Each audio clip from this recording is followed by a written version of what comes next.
د پسه غوښې اول خپلو قریبانو ته ورکوه، خیر او خیرات اول پر ځان کوه، پر عیالو یې کوه، بیا وروسته خپلو نږدې قریبانو ته ورکوه. و ان کان فضلا فناول، او که بیا هم خیر و خیرات بلابد سو، بیا نورو قریبانو دوستانو همسایګانو ته ورکوه. اوس کله کله ځینې همسایګان داسې کار کوي، زه ورسره مخالف یم.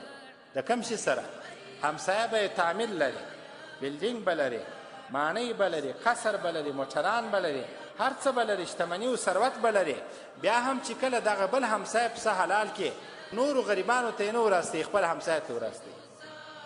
زما خپله شخصي نظر دا دی چې ته د دغه همسایه پر ځای باندې د خپل د غوښو کوټه او برخه و هغه چا ته ورواستوه چې ستا دوستان او قریبان دي، بیا نورو غریبانو او مسکینانو ته ورکړه. د دې سړي خو هسې هم هره شپه د خپلې اشپزخانې څخه د غوښو کټو ده او بوی ځین راوځي د اشپزخانې څخه د غوښو بوی او د غرمې بوی، د هغه چا خیمې او د هغه چا کور او کوټې ته ورواستوه چې په کلو او په میاشتو یې غوښه خوړلې نه وي.